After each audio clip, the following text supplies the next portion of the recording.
For 22 years, I was paid to travel abroad.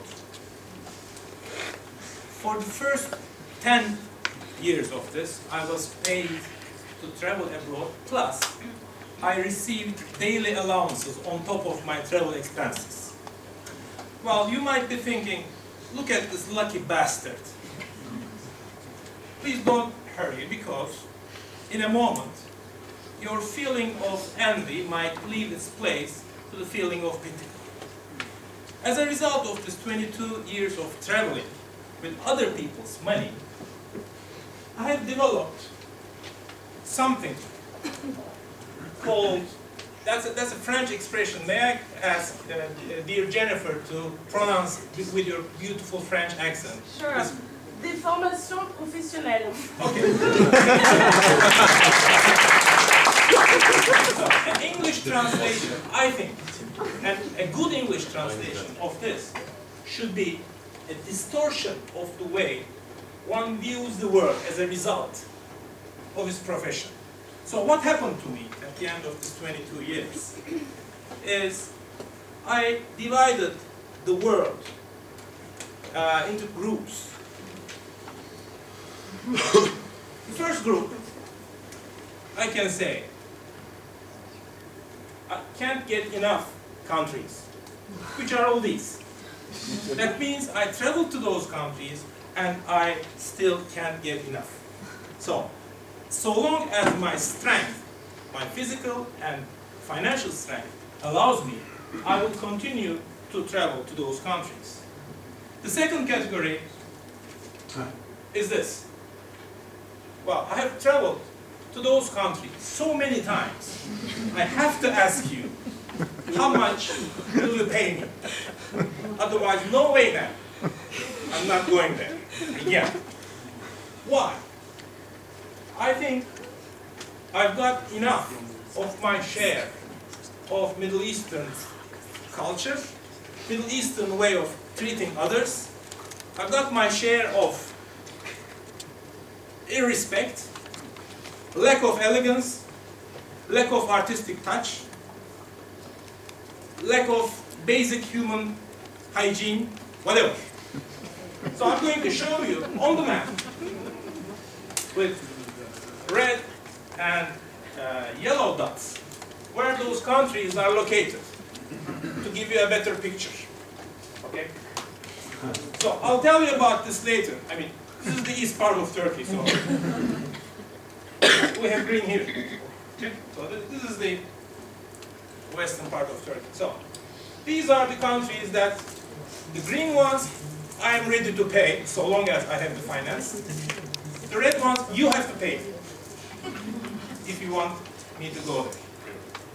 So I was telling you, I got more than enough of my share of human pee smelling streets with ugly buildings leading to plazas without any statues or anything.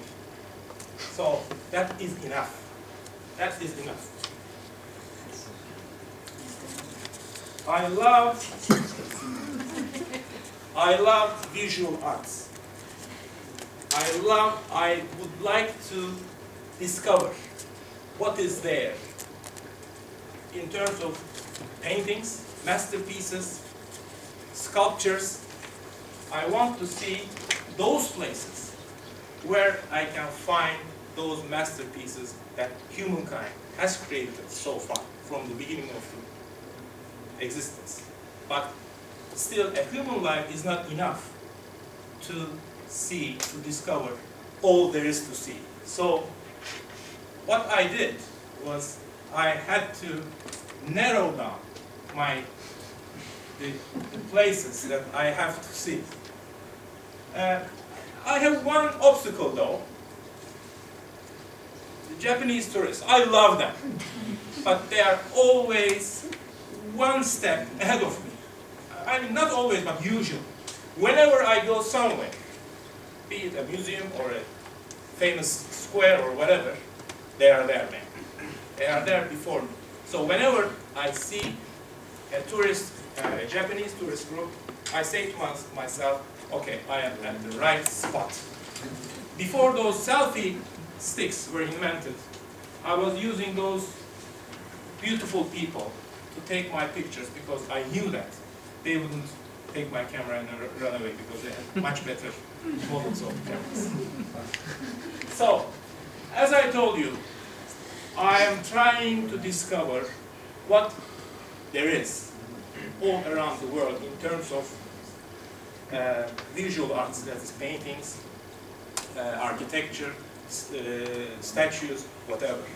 And I tried to narrow down my field of interest to the past 3 centuries, that's 17, 18, 19, and 20th centuries, that still, the human life, I discovered that the human life is not enough to even discover the latest 3 centuries of visual arts. So I visited those museums. Still, I have to go there again and again. So I can see that this girl is very happy.